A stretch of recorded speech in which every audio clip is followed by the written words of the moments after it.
A situation where he's just been passive and it's been okay and he can just turn it on. The defense is why he's been struggling. Dame is what, 5 for 20 from inside the three-point line in this series.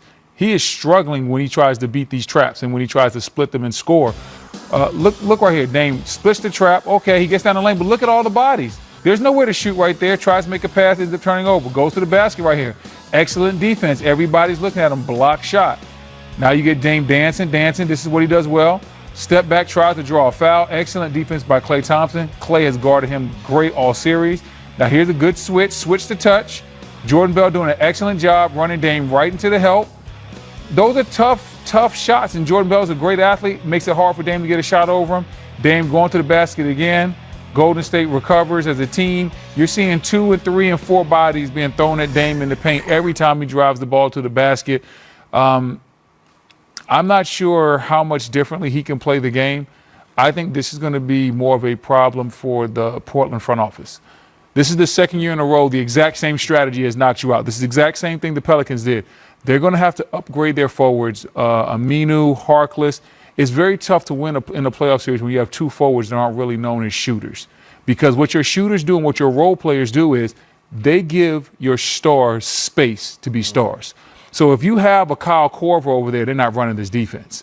If you have somebody that they respect in the corner, they're not running this defense. So I think Portland's front office is going to have to try to upgrade those forwards or at least get some type of forward that can make plays and feel comfortable in the middle of the floor. That is what has to happen this offseason, or else they're going to see this exact same strategy in the playoffs next year. Why don't you give me the numbers for Harkless and Aminu that they have from behind the three-point line? Well, Harkless I know you have it down. Yeah, well, Harkless has been 3 for 7, but Aminu has been 1 for 5 this series from the three-point line. Well, those aren't very many threes either. Klay Thompson, Draymond Green at the podium. Steve Kerr called Draymond a wrecking ball tonight.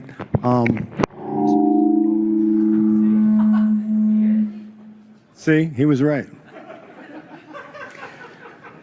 How would you quantify?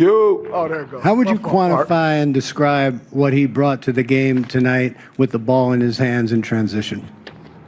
I mean, his stat line's ridiculous. 4 steals. I mean, doing it on both ends, plus 16. But it's nothing new. I've seen him do it for 7 years.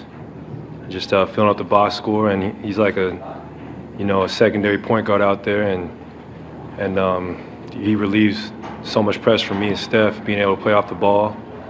And his ability to make plays out of the pick and roll is probably the best ever. So he makes us go, and especially when he pushes that pace. So I'm proud of Dre, and I know he's not satisfied.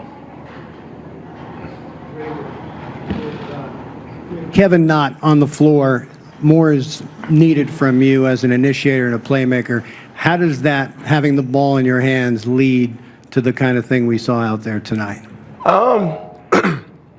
Well, I think for me, when Kevin's not on the floor, I know I have to be more aggressive. And so whether that's attacking the basket, putting more pressure on defense, I understand that. And I think it's very easy to just try to get these guys to make more and more shots when Kevin's not on the floor. But it can't put that much pressure on them. So I just try to take it upon myself to really push the pace, get the tempo to where we want it, and then still, try to make plays for other guys as well. Hey, Draymond. Phil Barber, Santa Rosa Press, Democrat. It seems like there's been a few times lately when things have slowed down or got a little static for the team, and you've been the one that's pushed the pace, get the rebounds out, get in transition. And I'm wondering, how important is pace to you for this team, and what is it that makes you sense when it's time to start driving that? Well, I think,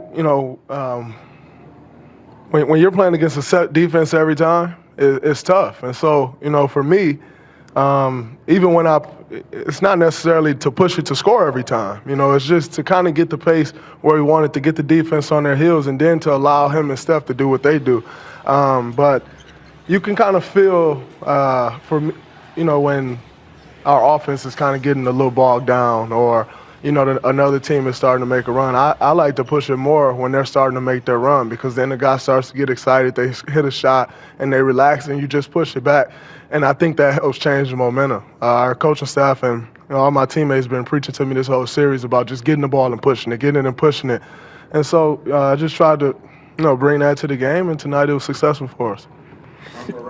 John Dickinson, 95.7 The Game. Draymond, after Jordan missed that dunk, that could have been a turning point or a momentum changer. Coach Kerr stuck with him. You had some words for him. Just what did you have to say to Jordan, and how key was it for Steve to stick with him in that moment? I think it was very big for Steve to stick with him. He had been playing great, and he missed the dunk. Just like I told him, Klay's missed shots tonight. I've missed them, and Steph as well. Just because you missed the dunk, you still missed the shot. James Laughlin, our video coordinator, he came up to me right before this series started, and he said, hey, he said, you've helped me a lot in growing since I've been here. And this series, we're going to need our bench a lot, and it's important that you stick with them and continue to give them confidence. And so for a second, I caught myself like, man, we could have cut that to 6, and and then we fouled him. And I was just like, it just came upon me to stick with him, give him some confidence. And sure enough, he had a dunk the next play, and he had a block. And so, I think that was an important moment. And it's, we always talk about the strength in numbers. That's coming from a video coordinator. You usually don't get that from a video coordinator, but it paid dividends for us tonight. In the middle, please. Jamal Corner, Reuters. Wanted to ask both of you guys two-part. Number one, the degree of difficulty of these wins the last 5 games. How much more satisfying does that make things? And then Draymond in the third quarter, after you guys made that run to go up by 1, I saw you had a short conversation with Seth, whom I'm sure you know very well. Just curious if you could share the nature of that conversation. Want to answer the first part, G? Sure. Every win in the playoffs is extremely hard. Our record might be great the last 4 or 5 years, but it's really hard. And the game, like Draymond said, gets bogged down. It gets way more physical. And we just are grateful to be here, and we don't try to take any games off at this point in the year because we know one slip up can cost you a series. And just because we're up 3-0, the mission's far from finished. We still got 48 more minutes of basketball to play and get to a 5th straight finals, which just gets me excited thinking about it. And Steph just came to me and he asked me how I was feeling. He said, when will you be ready to go back in? I said, well, give me a couple minutes and I'll be ready to go. And so then I saw him go back and talk to Steve, and I was expecting to probably go back in at like the 10-minute mark, and then our bench picked it up, and they took the lead from 1 point or 2 points to 8. And when that was a huge moment in the game, because I'm not gonna lie, after that third quarter I was a little gassed, and those extra couple minutes of sitting there, it really paid dividends to close out that fourth quarter for us. So the bench was huge tonight, and that's what that moment was about. All the way in the back, please. This one's for Draymond. Andrew Hodner from KZI 9 News. Jordan said that in the first half when everything was kind of sputtering, you were the one that kind of put him on their back and everybody followed your lead, especially for a guy like Jordan, who, you picked him up after the dunk. Where do you see your role as someone when things aren't going well to just kind of say, you know what, I'm going to put you all on my back and get you into a mentality to win this game? I wasn't necessarily a put them on my back type of mindset, more so than just let's try to get something going into the half. And as far as obviously I am one of the leaders of this team. In those situations, you either go one or two ways. You're either going to do your job and lift everybody up, or you're going to go the opposite way. My teammates always tell me, we follow your body language. And so in that moment, I just wanted to make sure my body language stayed positive, because I know no matter what, if we down 20 points at half, we can still win that game. And so we went in the half down 13 after I thought they had played an amazing half. And we said at halftime, 13 points is a 2-minute stretch for us if we lock in. And so I just wanted to try to get a little momentum going into the half, and we was able to do that, and then we came out swinging in the third quarter and changed the game. In the back still. Mike Richmond, NBC Sports Northwest. Draymond, with all the defensive pressure you guys have put on Dame, do you get a sense he's fatigued or tired? I don't necessarily think he's fatigued. I think we're just throwing multiple bodies at him. They've had an incredible run thus far. They went 7 last series. They had OKC the first series, who was a tough team to play against, and so we just want to try to wear guys down over the course of 48 minutes. It's not necessarily that he's going to start the game gas, but if you can just wear him down over the course of 48 minutes, that makes those shots as the game go on a little bit tougher. And so, that's been our plan, and we've done a pretty good job. But like Klay said, we got one more game to win, and we know Dame can get hot and change an entire series. So we just got to stay locked in because we know he's more than capable. In the middle, please, in the back. Mindy Bach, ABC 7 Sports. First to Klay and then to Draymond. We know that Draymond's always been the heartbeat of this team. That's what you guys have said. He brings the energy, he brings the emotion, but just his ability to also anticipate and vision and see ahead. How much have you seen him just improve over the past year or two and what he's able to do on the court in that? And follow up for you, Draymond. Could you have done what you're doing right now just a stretch or anything last year in the playoffs or the year before, or is it just a culmination now just being with this group for so long? Well, I think he has the most triple-doubles in Warrior history, especially in the postseason. So I don't think he's really improved. I just think he's been doing what he's been doing since he was at Michigan State, just being an all-around player.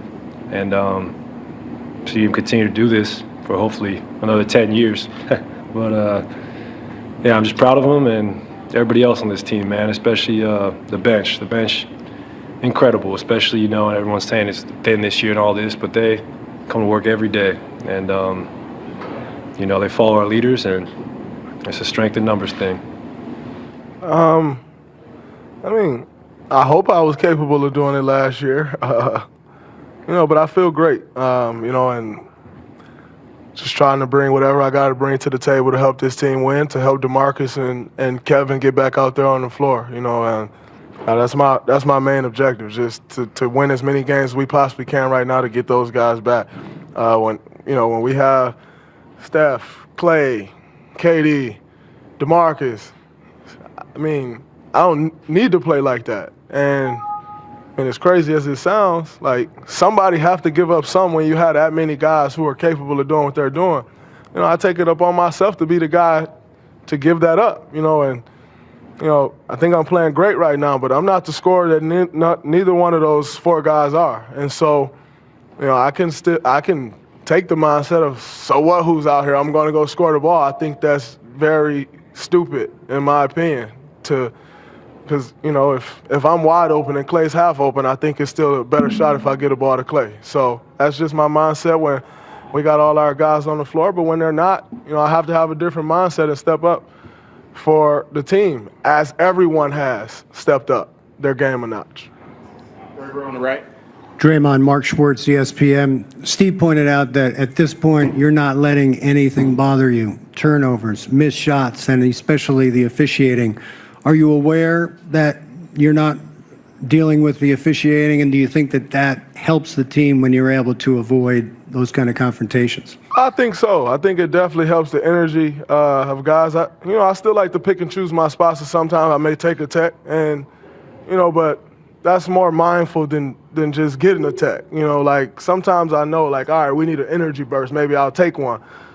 But sometimes I'm not mindful and I'll get a tech, and then that just kind of kill the energy of our team. And so, I've really been focused and locked in on that. And, I realized I had got to a point to where I was doing more crying than playing. And I'm sure it was disgusting to watch because I felt disgusting playing that way. And I just wanted to, lock back in on the game. I understand that, officials aren't perfect. And, I still have conversations with them now, when they miss a call, but it's a completely different conversation. And, my mom has been really big. My fiance has been really big on just kind of talking to me about that and telling me, to stay locked in on the game. And I also have some little ones at the house that's enjoying watching me play. I don't necessarily want them to see that, so just try to be more mindful of it. Last question on front on the left. Dieter Kurtenbach, Bay Area News Group, for either one of you guys. This organization has been proactive regarding rest in the regular season. Are you guys feeling the positive effects of load management at this juncture? I think so.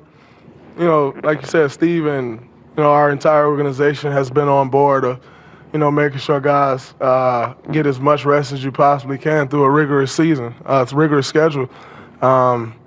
And especially right now with Kevin out, those rest days back during the year, they make a difference for us. So, that's been good. And sometimes it may cost you a game or two during the regular season, but it's more important to be healthy at this time of year, understanding that we're trying to play into mid-June every year.